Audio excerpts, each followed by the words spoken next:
ඔන්න ඉතින් අදත් හැමෝම ආදරයෙන් සාදරයෙන් පිළිගන්නවා මගේ YouTube නාලිකාවට වෙනදා වගේම ජීවිතේ සුන්දරව විඳින්න. ඒක මොන තරම් සුන්දරව විඳින්න ඕනද කියන කාරණාව වෙනස් වෙනවා. ඔබට මොන තරම් මේ ජීවිතේ සුන්දරව ගත කරන්න පුළුවන්ද කියන කාරණාවත් එක්ක. මම ඒක එහෙම සිහිපත් කරන්නට හේතු වුණේ අද වීඩියෝ එකේ කතා කරන මාතෘකාවට යන්න කලින් දින දෙකකට කලින් මට මගේ සේවා ලාභිනියක් කතා කරලා කිව්ව දෙයක් තමයි එයා ඉන්නේ නිව්සීලන්ත වල එහි ඉන්න ආරණ්‍ය වාසී ස්වාමීන් වහන්සේලා සම්බන්ධ වෙලා භාවනාමය වැඩසටහනක් පවත්වන්නට යොමු වුණා. ඉතින් එයා නිවාඩු දාලා හරිම කැමැත්තෙන් තමයි මේ වැඩසටහනට සම්බන්ධ වෙලා තියෙන්නේ. මේ වැඩසටහනට සම්බන්ධ වෙලා එයා ගෙදර ආවට පස්සේ එයා ලොකු ප්‍රශ්නකාරී තත්ත්වයකට මුහුණ දීලා තමයි මට එයා වොයිස් මැසේජ් එකක් දාලා තිබුණේ. ඇත්තටම ජීවිතේ හැම දෙයක්ම ජීවිතේ විඳින්න තියෙන හැම දෙයක්ම අපි විඳිනවද ඒකත් එක්ක විඳවනවද කියන කාරණාව වෙනස් වෙන්නේ මේ විශ්වයේ තියෙන සියලුම දේවල් අපි කොයිතරම් දුරට අවබෝධයෙන් ප්‍රත්‍යක්ෂව ප්‍රඥාවෙන් විමස තේරුම් ගන්නවද කියන කාරණාවත් එක්ක. මේ ජීවිතයේ ඇතුලේ මේ විශ්වය තුල ගොඩාක් දේවල් තියෙනවා. ඒ දේවල් අපිට තේරුම් යන්නේ අපි ඒ දේ තේරුම් ගන්න පරිමාවත් එක්ක. ඉතින් ඒ නිසා ජීවිතේ හැම දෙයක්ම නිවැරදි දැක්මක් තුලින්, නිවැරදි අවබෝධයක් තුලින් විමසා තමන්ගේ ජීවිතය පහසුවෙන් ගත කරන්නට යොමු වෙන්න කියලා මේ වෙලාවේ සිහිපත් කරන ගමන්ම මේ භාවනාව තියෙන්නේ ජීවිතේ අතරමං වෙන්න නම් නෙවෙයි. ජීවිතේ අතරමං වෙන්න නෙමෙයි මේ භාවනාව තියෙන්නේ. අතරමං නොවි ඉදිරියට යන්න. ඉතින් ඇයි අපේ ජීවිතේ අතරමං කරගන්නේ මේ භාවනාව ඔස්සේ කියන කාරණාව තමයි අද කතා කරන්න බලාපොරොත්තු වෙන්නේ. අතරමං වෙන්න නෙමෙයි භාවනාව තියෙන්නේ. අතරමං වෙච්ච ජීවිතේ නිවැරදිව සකස ගන්න. ඉතින් නැවත යොමු වෙනවා මගේ නවසීලන්තයේ ඉන්න ආදරණීය සේවා ලාභිනිය කතා කරපු කතාවත් එක්ක මේ සංවාදයේ ඉදිරියට අරගෙන යන්න. එයාට පැන නැගුණු ගැටලුව තමයි ස්වාමින් වහන්සේ විසින් එදා දවසේ භාවනාමය වැඩසටහන පවත්වන අතරවාරයේදී කිව්ව කරුණක් තමයි මේ භාවනාවත් එක්ක ජීවිතේ ඉදිරියට යන අතරවාරයේදී මේ බැඳීම් කියන දේ අතහරින්න. බැඳීම් කියන දේ අතහැරලා ඉදිරියට යන්න කියන කාරණාව. ඉතින් මෙයාට ලොකුවට මේක මානසික ගැටලුකාරී තත්ත්වයකට එළඹිලා මට මැසේජ් කරන්න යොමු වුණා මේක නිවැරදිව අවබෝධ කරගන්න අවශ්‍ය නිසා. ඔබ මම අපි හැමෝම ජීවිතේ සනස ගන්න ටිකක් විඩාබර වෙහෙසකාරී භවෙන් මිදලා සැනසීමේ හුස්ම ගන්න අපි හැමෝම ප්‍රායෝගිකව භාවනාව යොදා ගන්නවා තමයි කියලා මම විශ්වාස කරනවා. ඔබත් ඒක විශ්වාස කරනවා නේද? සහ ඔබ ඒක අත්හදා බලනවා නේද? මේ කොරෝනා කාල සීමාවෙන් පස්සේ ගොඩාක් වෙලාවට මේ ලංකාව තුල ඉන්න මිනිස්සු තමා තුලින් සැනසෙන්න නිවෙන්න මාර්ගයේ සෙවීමක් විදිහට මේ භාවනාව ප්‍රායෝගිකව යොදා ගන්නට යොමු වුණා සහ කුසල කර්මයන් වල වැඩිපුරම යෙදෙන්නට යොමු වුණා. ඉතින් ඒකත් එක්ක භාවනාව පරිශීලනය කරන ගොඩාක් දෙනෙක් භාවනාව අතරමැද නතර කරන්න හේතුවම තමයි ඇත්තටම භාවනාව කියන එක හරියට අවබෝධ නැතිකම නිසා. ඇත්තටම භාවනාව කියලා කියන්නේ මොකක්ද? භාවනාව තියෙන්නේ මම කලින් පැහැදිලි කරා වගේම අතරමං වෙන නෙවෙයි. අතරමං වෙච්ච ජීවිතේ නිසියාකාර මාර්ගයකට අරගෙන ජීවිතේ සැනසෙන්න. ඇත්තටම ඔබ මේ විශ්වයට ආපු කෘතඥ මනුස්සයෙක් නම් හැම දෙයකටම කලින් ඔබ සසරේ වපුරපු දේවල් ඔබට ලැබෙන්නේ. අන්නේ න්‍යාය අවබෝධ කරගන්න. ඒ න්‍යායත් එක්ක ඔබට මේ සසරේ වපුරන අස්වැන්නින් ලැබෙන ප්‍රතිඵලයක් විදිහට ලැබෙන මේ ලෞකික සැප සම්පත් භුක්ති විඳින්න. ගැටලුවක් නෑ ඔබට ඔබේම කියලා ලක්සරි නිවහනක් ගන්න බලාපොරොත්තුවක් ඇති. ඒක ගැටලුවක් නෑ. ඔබේම කියලා ආදරණීය පවුලක් සකස ගන්න ඔබට බලාපොරොත්තුවක් ඇති. ඔබේම කියලා ලක්සරි බ්‍රෑන්ඩඩ් වාහනයක් ගන්න බලාපොරොත්තුවක් ඔබට ඇති. ඔබේම කියලා ව්‍යාපාරයක් ආරම්භ කරගෙන ආර්ථිකමය ස්ථාවර පසුබිමක් සකස් කරගන්න ඔබට හිතක් ඇති. කිසිම දෙයක් ගැටලුවක් නැහැ. මෙන්න මේ නිවන කියන මාර්ගයට හරි මෙන්න මේ භාවනාව කියන දෙයට හරි. ඒ ස්වාමීන් වහන්සේ කිව්ව කතාව සත්‍ය. හැබැයි ඒ සත්‍ය නිවැරදිව දකින්න ප්‍රඥාවක් ඔබ තුල තියෙන්න ඕනේ. විවිධ දේශකයන්න් වහන්සේලා ඔබට අවබෝධ කරලා දෙන්න යන දහම් කරුණු ඔබේ පරිමාවටයි අවබෝධ වෙන්නේ. මෙතන තියෙන ගැටලුව තමයි ඒ ස්වාමීන් වහන්සේලා ඇත්තටම පැවිදි දේශකයන්න් වහන්සේලා විදිහට මේ ගිහි ජීවිතයේ ඒගොල්ලොන් අගය කරන දෙයක් නෙවෙයි. ඒ නිසා ඔබ හැම දෙනාගේම මානසික කායික සැනසීම වෙනුවෙන් උන්වහන්සේලා නිතර කියන දෙයක් තමයි ඇත්තටම මේ බැඳීම් වලින් ඈත් වෙලා එන්න කියලා. ඉතින් ඒක ඇත්තට තියෙන්නේ ඔබට කලකිරෙන්න දෙයක් නෙවෙයි. එතකොට භාවනාව කියලා කියන්නේ කලකිරිලා අතහරින දෙයක්වත් නෙවෙයි. අන්න ඒ නිසයි මේ භාවනාව කියන එක නිවැරදිව අවබෝධ කරගන්න ඕන. භාවනාව තියෙන්නේ නිවන් මාර්ගයට යන්න විතරක්ම නෙවෙයි. මේ භාවනාව කියලා කියන්නේ තමා තුළ හික්මීමක් ඇති කරගන්න දෙයක්. භාවනාව අද පටන් ගන්නවා කියලා කවුරු හරි කෙනෙක් හිතනවා නම් ඔක්කොටම කලින් එයා අවබෝධ කරගන්න ඕන මට වැඩියෙන් තරහ යනවද? මට වැඩියෙන් ඊර්ෂ්‍යාව හිතෙනවද? මට වැඩිපුර අනිත් අය කෙරෙහි කුහකකම ඇති වෙනවද? නැත්නම් හැම තිස්සෙම හිතා ගන්න බැරි විදිහට මම කනසල්ලටපත් වෙනවද? අපි මේකට කියනවා අපි තුල තියෙන කෙලෙස් කියලා. එතකොට භාග්‍යවතුන් වහන්සේගේ විග්‍රහයම මම ඔබට සරලවම එක පැහැදිලි කරන්නට තමයි බලාපොරොත්තු වෙන්නේ. මේක අහන ඔබට ජීවිතයේ භාවනාව සම්බන්ධයෙන් තියෙන සියලුම ගැටලු निराකරණයට අද දවසේ පත් වෙනවා කියලා මම විශ්වාස කරනවා. භාවනාව තියන්නේ ඇත්තටම මේ වෙනසෙච්ච ජීවිතේ සනසන්න මිස භාවනාව තියෙන ජීවිතේ කලකිරෙන්න ඇත්තටම සැනසීම නැති කරගන්න නම් නෙවෙයි. අපි අන්න ඒක ඔක්කොටම කලින් මුලින් අවබෝධ කරගන්න ඕන කාරණාවක්. ඒක එහෙම මතක් කරන ගමන් ජීවිතේ අපි පෙර සසරවල් වල වපුරන ලද කුසල අකුසල කර්මයක් එක්ක මේ භවයේ අපිට සැපෙන් ගත කරනවද දුකින් ගත කරනවද සතුටින් ගත කරනවද කියන කාරණාව තීරණය වෙනවා. ඔබේ ජීවිතයේ උපරිම ධනාත්මකව සතුටින් ගත කරන්න යොමු වෙන්න. ඒ යොමු වෙන ගමන් ඔබ ඔබේ ලෞකික ජීවිතය අති සාර්ථක කරගන්න. සිද්ධාර්ථයන් වහන්සේ කියලා කිව්වේ සක්විති රජෙක්නේ.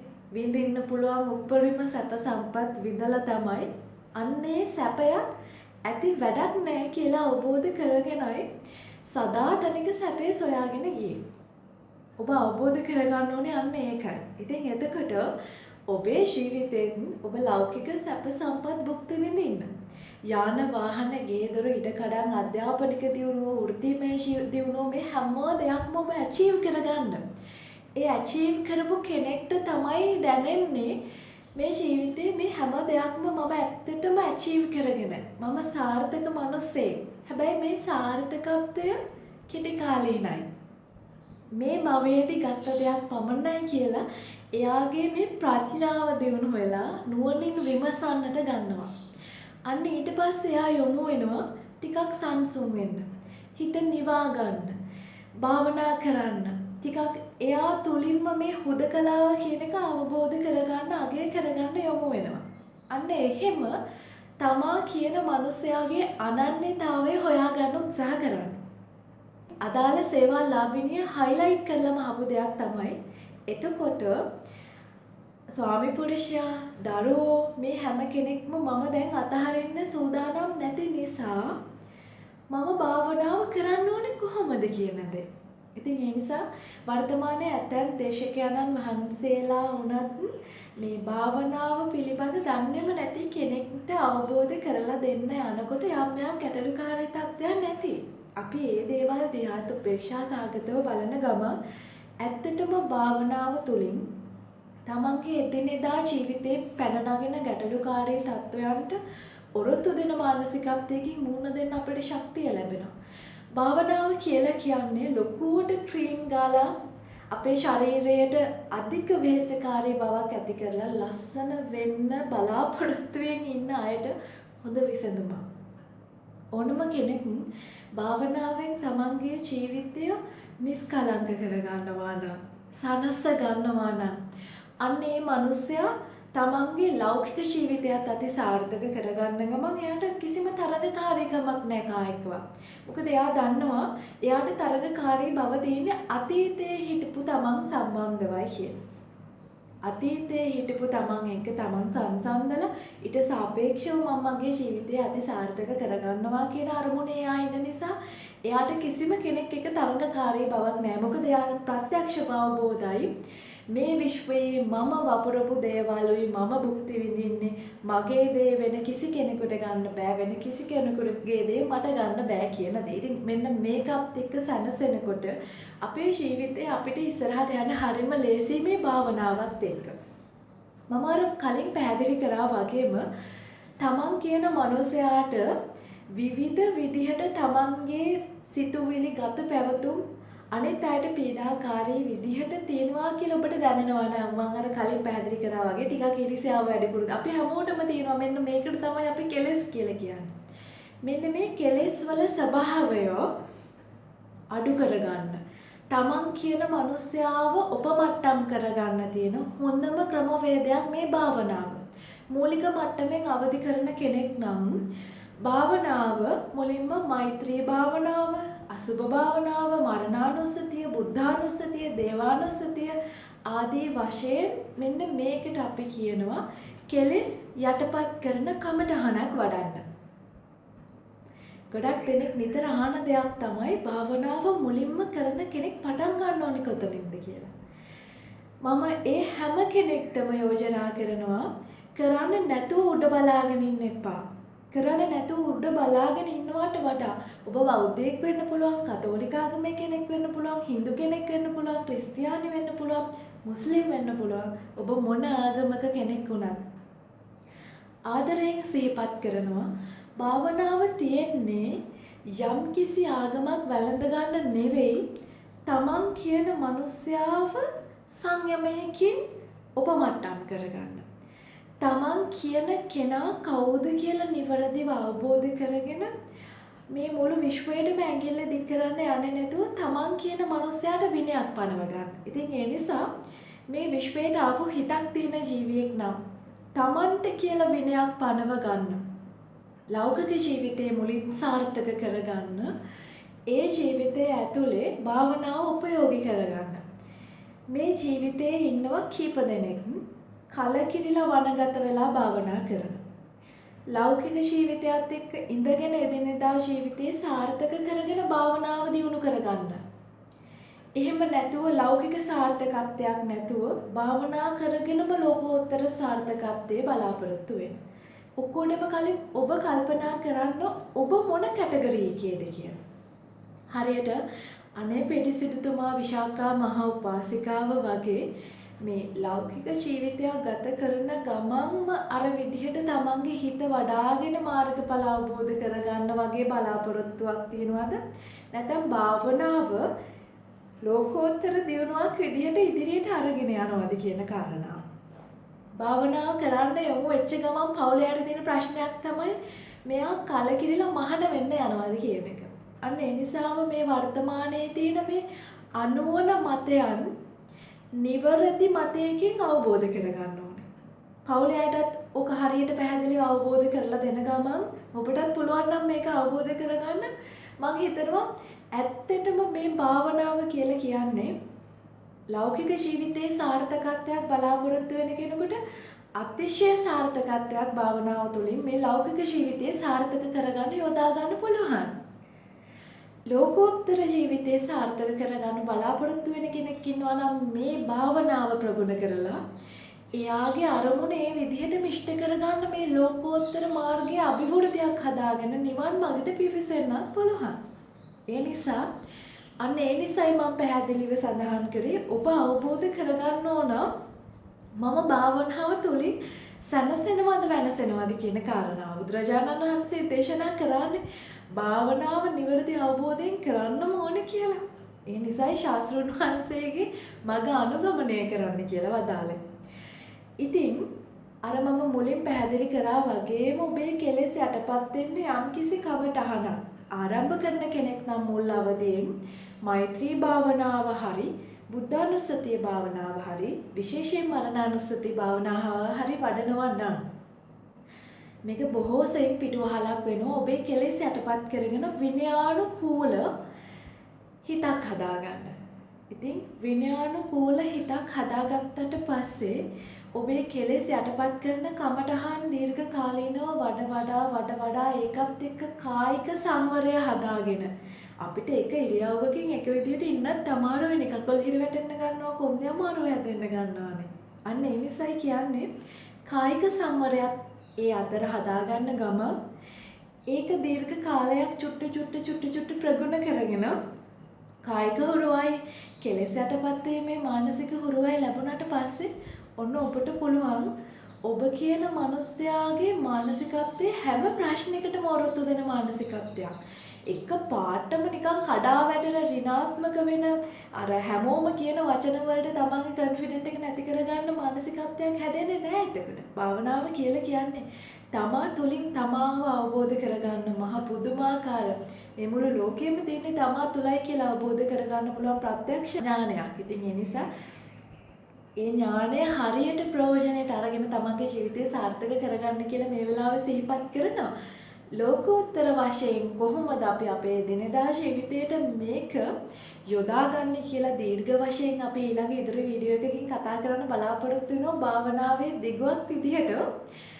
හැබැයි භාවනාවත් එක්ක පෞලේ සමගියත් රැකගෙන ලෞකික සැප සම්පතුත් භුක්ති විඳින ගමන් ඔබට මේ මාර්ගයේ ඉදිරියට සාර්ථකව යන්න ඕන නම් භාවනාව එදිනෙදා ජීවිතයේ අඩුම විනාඩි 15ක් වගේ ප්‍රගුණ කරන්න අර මම මුලින් සඳහන් කරපු මෛත්‍රී භාවනාව හරි බුද්ධානුස්සති භාවනාව හරි මරණානුස්සතිය වගේ භාවනාවල් තුනේ ඔබේ කෙලෙස් යටපත් කරගන්න ගමන් ඒකට දිග කාලයක් යනවානේ. සැලකිය යුතු කාලයක් ඒකට යනවා. දිග කාලයක් කියලා කියන්නේ අවුරුදු ගණන් නෙවෙයි. ඔබ කොයිතරම් ඔබ තුළින් හික්මනවද? ඔබ කොයිතරම් මේක ප්‍රායෝගිකව කරගෙන යනවද කියන කාරණාවත් එක්ක මේක කෙනාට සාපේක්ෂයි.